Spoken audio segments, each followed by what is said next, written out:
The crisp crack of a suppressed rifle should command respect, but today it was just an arrogant rich kid's toy. When a lieutenant publicly humiliated a ragged woman scavenging for free food, he didn't realize he had just handed a loaded weapon to a classified Tier 1 SEAL sniper. The unforgiving Texas sun beat down on the Oak Creek tactical range, baking the earth into a cracked, dusty mosaic. It was the second Saturday of November, the weekend of the annual Heroes and Heritage charity shoot. The air was thick with the scent of sizzling brisket, cheap beer, and the sharp, unmistakable tang of Hop's No. 9 gun solvent. It was a sensory cocktail that usually sent Cora Hastings spiraling into a cold sweat. But today, the agonizing gnaw of a 4-day hunger had overridden her trauma. Cora stood near the edge of the gravel parking lot, a ghost in plain sight. She wore a faded, oversized flannel shirt that swallowed her gaunt frame, and a pair of combat boots held together by stubbornness and grey duct tape. Her hair, prematurely streaked with silver, was shoved haphazardly beneath a worn baseball cap. At 34, she possessed the eyes of a woman who had lived 3 lifetimes, all of them violent. No one looked at her. In the eyes of the affluent civilians and off-duty military personnel mingling around the barbecue pits, Cora was just a smudge on the periphery, a vagrant who had wandered in from the highway overpass seeking a handout. They didn't see the rigid, tactical discipline in the way she stood, her back to a solid oak tree, her gaze scanning the exits, the crowd, and the firing line with the mechanical precision of a radar sweep. They certainly didn't know that 8 years ago, Chief Petty Officer Cora Hastings was the tip of the spear. When the Pentagon officially lifted the ban on women in combat roles, Cora hadn't just enlisted, she had demanded the impossible. Through a highly classified, experimental integration initiative under the Joint Special Operations Command, JSOC, she had survived the bone-crushing attrition of BUD/S. She had endured the surf torture, the log PT, and Hell Week, masking her fractured ribs and tearing muscles with sheer, unadulterated willpower. She earned her trident in the shadows, funneling directly into a specialized reconnaissance element of DevGru, SEAL Team 6. She was a ghost walker, a master of ballistics, holding the longest confirmed kill in her classified task force during a brutal, off-the-books deployment in the Syrian desert. But the military is a machine, and machines break their gears. A localized IED outside of Raqqa had shattered her spotter and sent a shockwave through Cora's skull that left her with a severe traumatic brain injury. The physical wounds healed, the invisible ones festered. Discharged with a quiet, heavily redacted medical file, she was thrust back into a civilian world that made no sense. Bureaucratic red tape at the VA swallowed her disability claims. The nightmares claimed her sleep. Within 3 years, the elite sniper had lost her apartment, her savings, and her identity. Now, her entire world consisted of a rusting 1998 Ford F-150 and the desperate daily arithmetic of survival. Today, that arithmetic had led her to Oak Creek for a paper plate of free baked beans and a single dry sausage link. She ate slowly, her eyes drifting toward the 100-yard firing line. Lane 4 was currently occupied by First Lieutenant Bradley Jenkins. Jenkins was everything Cora despised about the peacetime military. Freshly minted from West Point, stationed in a cushy logistics role at Fort Cavazos, he carried himself with the unearned swagger of a hardened warfighter. He was loud, impeccably groomed, and currently trying to impress his fiancée, Chloe, and a gaggle of sycophantic junior officers. Jenkins was positioned behind a gorgeous, highly customized Barrett MRAD, chambered in .338 Lapua Magnum. It was a $10,000 setup, complete with a top-of-the-line Schmidt and Bender scope. It was a weapon designed to reach out and touch a target at distances where the curvature of the earth mattered. Jenkins, however, couldn't hit the side of a barn from the inside. "Spotter, where did that land?" Jenkins barked, racking the bolt with unnecessary force. A hollow brass casing pinged onto the concrete. Next to him, a young corporal peering through a spotting scope grimaced. "Looked like you were low and left again, sir. About 3 feet off the 800-yard gong." Jenkins cursed loudly, slamming his fist against the shooting mat. "This ammunition is garbage, and the wind is completely unpredictable today. It's gusting from all over the place." From her spot by the oak tree, 30 feet away, Cora chewed her sausage mechanically. She didn't need a spotting scope. She didn't even need to be on the firing line. Her brain, hardwired by years of calculating atmospheric conditions, automatically processed the environment. She looked at the mirage, the heat waves shimmering above the dirt. They were rippling at a steady 45-degree angle from right to left. She looked at the flags near the 500-yard berm. They were snapping crisply. "It's not gusting," Cora thought, her mind slipping effortlessly into the cold, familiar mathematics of the kill zone. "It's a sustained, full-value wind from 3 o'clock at exactly 8 miles per hour. He's not factoring in spin drift, and he's flinching in anticipation of the recoil. He's pulling the rifle low and left every time he breaks the sear." Jenkins settled back in, huffing in frustration. He adjusted his dials, completely ignoring the fundamentals of his body mechanics. He squeezed. The heavy rifle roared. "Miss," the corporal reported nervously. "Dirt, far left." Chloe, sitting on a cooler nearby, sighed loudly, scrolling through her phone. "Brad, you said this would be quick. It's too hot out here." "Just give me a second, Chloe," Jenkins snapped, his face flushing crimson. He looked around, suddenly hyper-aware that the adjacent lanes had stopped shooting to watch his embarrassing display. The rangemaster, a grizzled retired Marine gunnery sergeant named Arthur Pendleton, stood a few yards away, his arms crossed over his chest, his face an unreadable mask of professional disappointment. Cora took a step forward to throw her paper plate into a nearby trash can. As she did, she watched Jenkins rack the bolt again, his frustration turning into dangerous carelessness. His finger was hovering inside the trigger guard before his eye was even aligned with the optic. "You're muscling the stock," Cora muttered softly to herself, a habit born from years of isolated observation. "2 MOA right, hold dead center. Stop fighting the recoil." She hadn't meant for it to carry, but the firing line had fallen momentarily silent, and the wind carried her raspy, gravelly voice straight to lane 4. Jenkins froze. He slowly turned his head, his eyes scanning the crowd until they landed on the ragged woman by the trash can.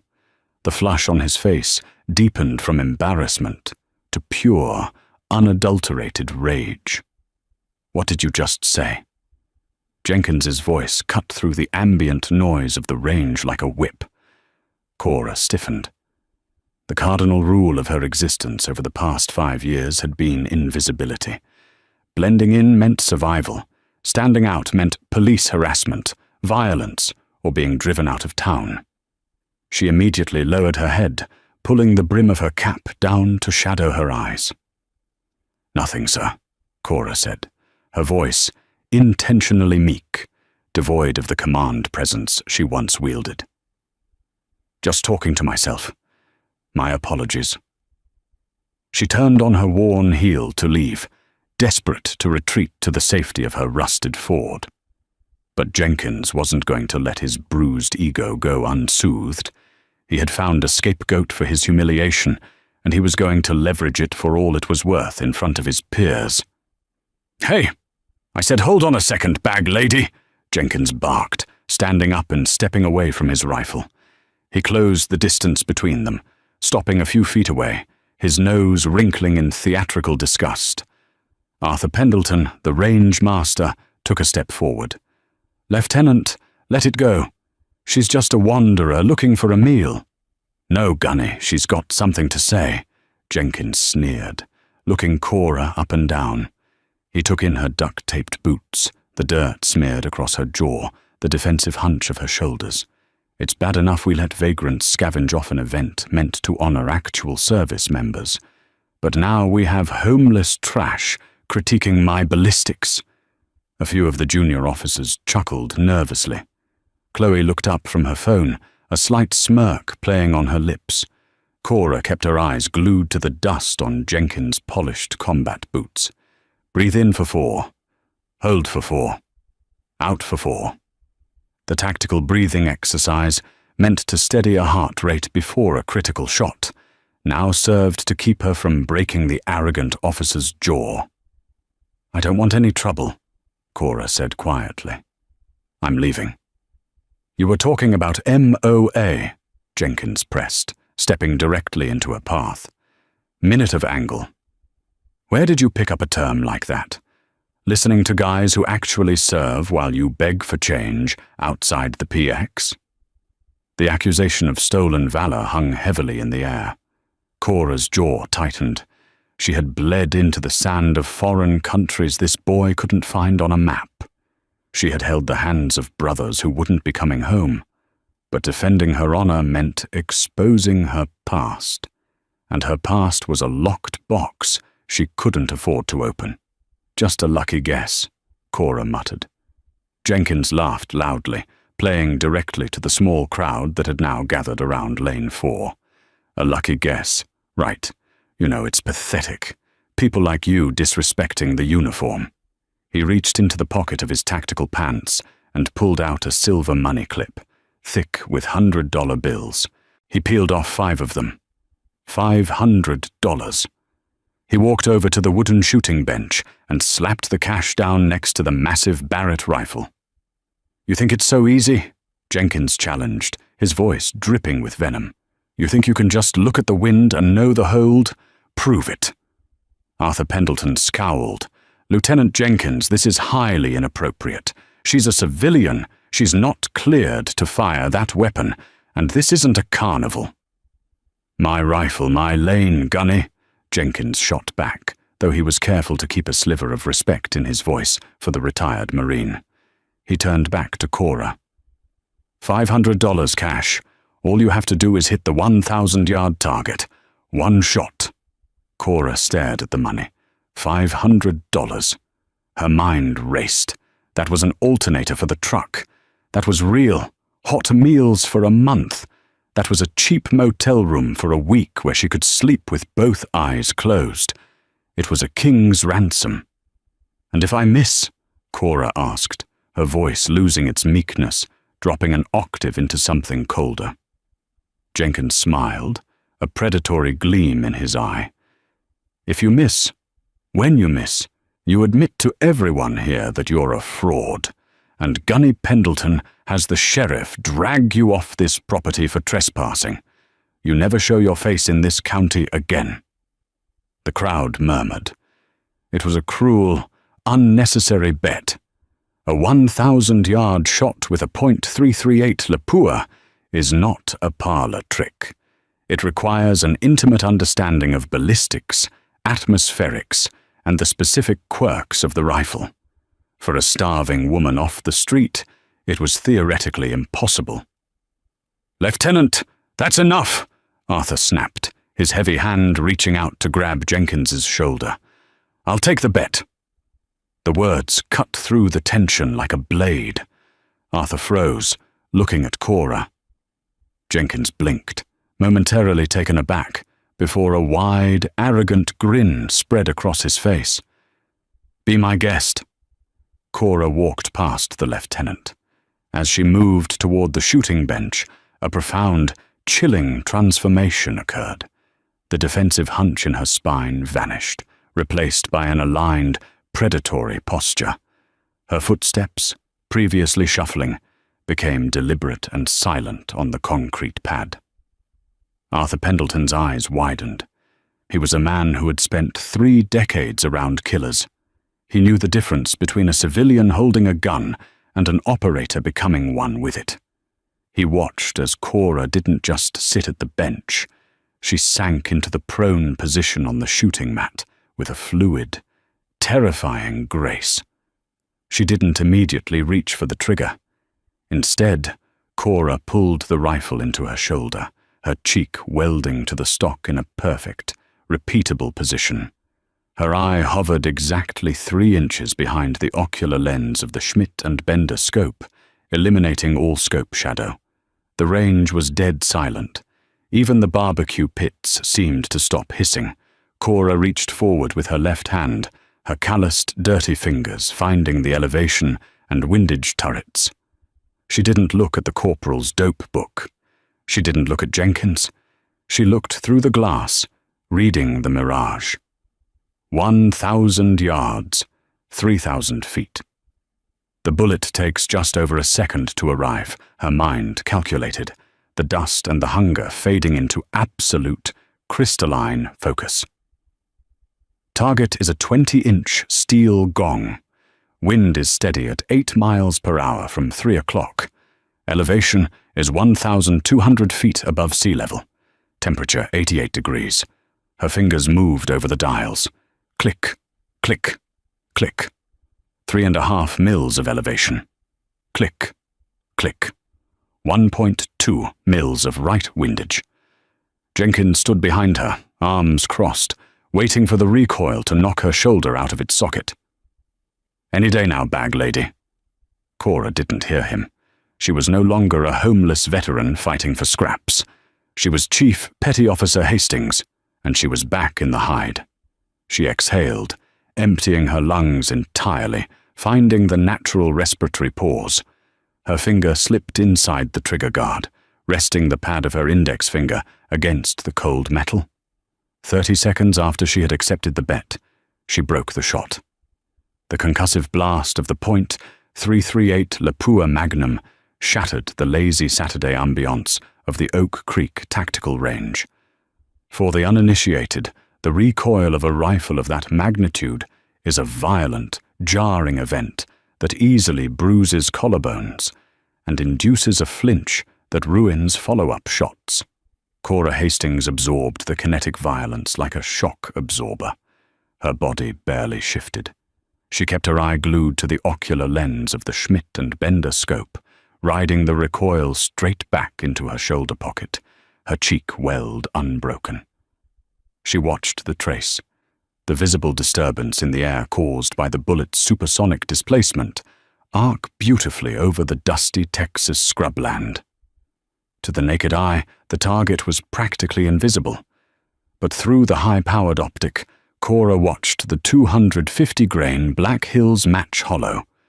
Point reach the apex of its parabolic trajectory and begin its rapid descent. Flight time at 1,000 yards is roughly 1.3 seconds. In the breathless silence of the firing line, it felt like an eternity. Smack! It wasn't just a hit, it was a dead-center impact. The heavy, resonant gong of the 20-inch AR-500 steel plate echoed back across the range, a metallic death knell to Lieutenant Bradley Jenkins' pride. A collective gasp rippled through the gathered crowd. The young corporal, acting as the spotter, leaned back from his tripod, his jaw unhinged. "Impact," the corporal whispered, almost reverently. "Dead center. I've never seen a cold bore shot dialed in that fast." Cora slowly opened the bolt, extracting the spent brass casing. It ejected and clattered against the concrete. She engaged the weapon safety, stood up from the mat, and brushed the dust from her frayed flannel shirt. Her face was an emotionless mask, betraying none of the adrenaline spiking in her veins. She turned to Jenkins, holding out her calloused hand. $500, Lieutenant." Jenkins's face had drained of all color, replacing his arrogant flush with a sickly, mottled white. He looked at the 1,000-yard target, then at the ragged woman, and finally down at his money sitting on the shooting bench.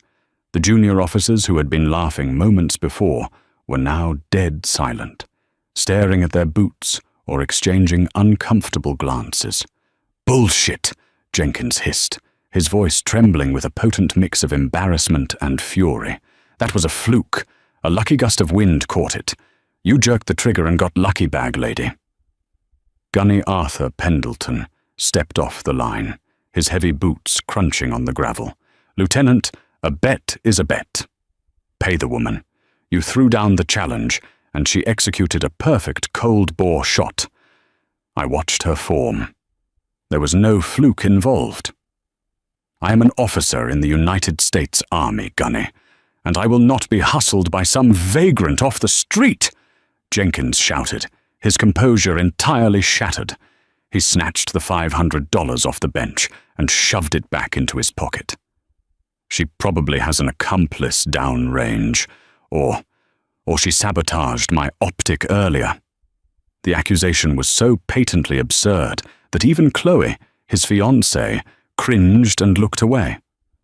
"You're making a fool of yourself, Brad," she muttered, sliding off the cooler. But Jenkins was too far gone. His ego was a fragile, dangerous thing, and it had just been publicly dismantled. He pointed a shaking finger at Cora. "You want my money? You want to prove you're not just some lucky trash? Fine. We escalate." He unclasped the heavy, stainless steel Rolex Submariner from his left wrist and slammed it down onto the wooden bench next to a fresh box of ammunition.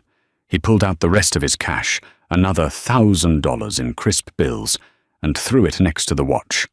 $10,000 in value, Jenkins snarled, his eyes wide and manic. The full rack, 5 targets, 300, 500, 700, 800, and 1,000 yards. You hit all 5, back to back. But here's the catch. You have exactly 60 seconds to do it. If you miss even one, or if you go over the time limit, you get nothing. And I'm having the sheriff arrest you for grand larceny and trespassing. Gunny Pendleton's face darkened with rage. "Lieutenant Jenkins, you are crossing a line that will end your career. This is a charity event, not a circus. I am shutting down this lane." "Gunny, let him talk!" Cora's voice sliced through the tension. It was quiet, but it carried a deadly, authoritative weight that made Pendleton pause. She looked at the Rolex, the cash, and then at the 5 staggered steel targets dotting the vast expanse of the range. A 1-minute drill on 5 separate targets at varying distances required dialing the turrets for every single shot, a nearly impossible task for a solo shooter without a dedicated spotter calling the wind and elevation adjustments, unless you didn't dial at all. Cora glanced through the Schmidt & Bender scope once more. It was equipped with a Horus Tremor 3 reticle, a complex grid-like crosshair designed for advanced snipers. It allowed a shooter to hold their elevation and windage directly in the glass without ever touching the turrets. Jenkins obviously had no idea how to use it, relying entirely on his dials. But for Cora, that grid was a second language. She turned her gaze back to the fuming lieutenant. The hunger in her belly had been replaced by a cold, familiar fire. The years of being invisible, of being spat on, of sleeping with a knife in her hand in the bed of a rusting Ford, it all coiled into a tight spring within her chest. 60 seconds is too long, Cora said, her voice flat. I'll clear your range in 30. A pin drop could have been heard over the rustling oak trees. 30 seconds for 5 staggered, long-range targets equated to exactly 6 seconds per shot. Within that microscopic window, a shooter had to absorb catastrophic recoil, manually cycle the bolt, chamber a fresh round, locate the next steel plate, calculate new windage and elevation holdovers, control their autonomic nervous system, and break a clean shot. It was a mechanical and physiological impossibility for anyone but a Tier 1 operator. "You're out of your damn mind," Jenkins laughed, a hollow, hysterical sound. He slammed a fresh 5-round magazine into the heavy Barrett and shoved the bolt forward.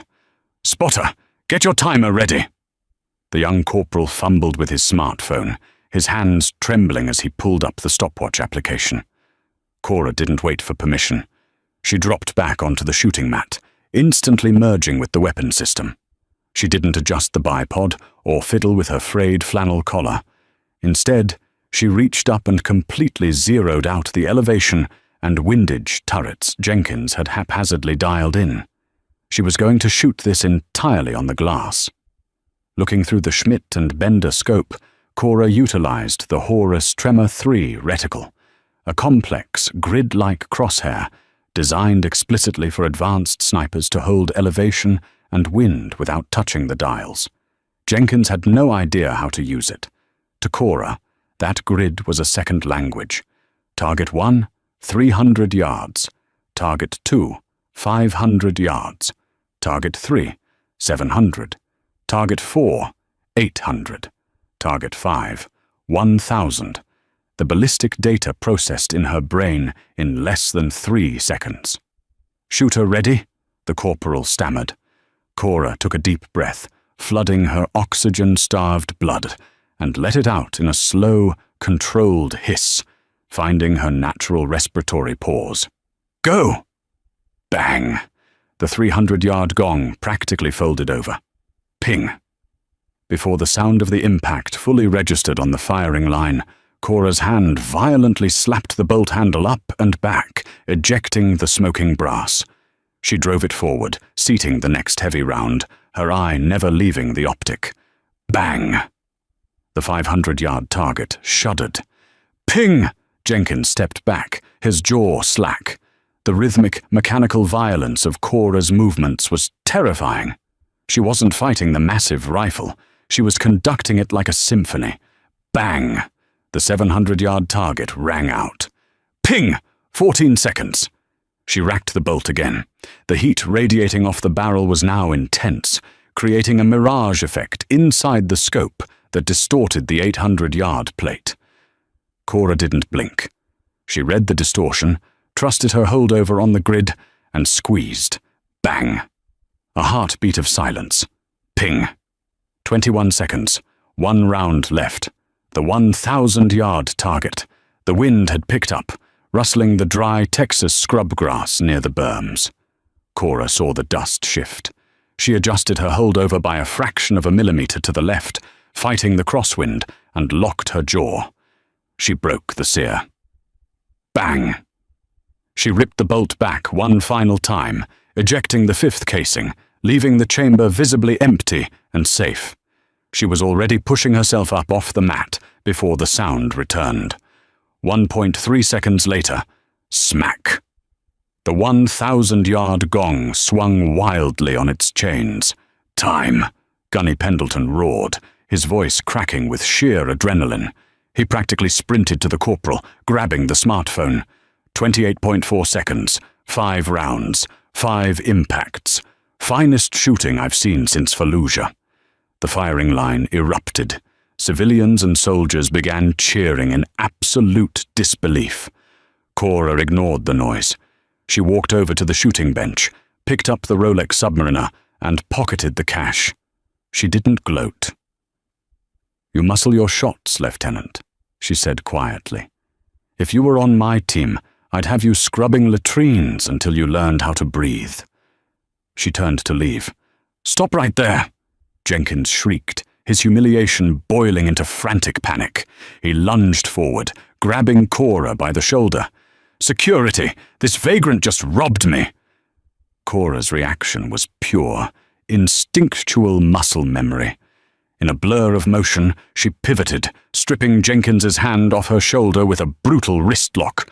She stepped inside his guard, drove her forearm into his chest, and swept his legs. Jenkins hit the concrete with a heavy thud, gasping for air. Cora stood over him, her eyes as cold as absolute zero. "Stand down." The voice cutting through the chaos belonged to Colonel Robert Mitchell, the base commander of Fort Cavazos. He stepped out from the VIP tent, flanked by military police. Mitchell took in the scene. The sputtering lieutenant on the ground, the smoking rifle, and the ragged woman standing in a flawless, defensive CQC stance. As Mitchell approached, his eyes drifted to the torn collar of Cora's flannel shirt, exposing a small, faded tattoo on her collarbone, a golden trident clutched by an eagle. The blood drained from the base commander's face. He ignored Jenkins entirely, taking a hesitant step toward the homeless woman. "Good God!" Colonel Mitchell whispered, the authority in his voice replaced by profound shock. "I read the classified after-action reports from Syria. I thought you were a ghost." He straightened his posture. "Chief Petty Officer Hastings." The crowd went dead silent. A Chief Petty Officer wasn't a vagrant. A chief was royalty. "I'm a civilian now, Colonel," Cora said, her protective walls suddenly cracking. "Medically discharged." "You're a Tier 1 operator, Chief," Mitchell corrected fiercely. "And you've been off the grid for 5 years. The VA has been tearing the country apart, trying to find you to deliver your back pay and your Silver Star." Mitchell turned his lethal gaze toward Jenkins, who was scrambling to his feet, pale and trembling. "Lieutenant Jenkins, you have disgraced the uniform today. Report to my office at 0800 on Monday with your resignation paperwork. You are done." Colonel Mitchell turned back to Cora. He didn't offer pity. He snapped sharply to attention and rendered a perfect, slow salute. "Chief Hastings, I would be deeply honored if you would allow me to buy you a hot meal and get you in touch with the transition team you deserve."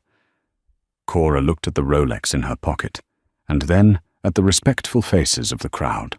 Slowly, her spine straightened. She raised her right hand and returned the salute.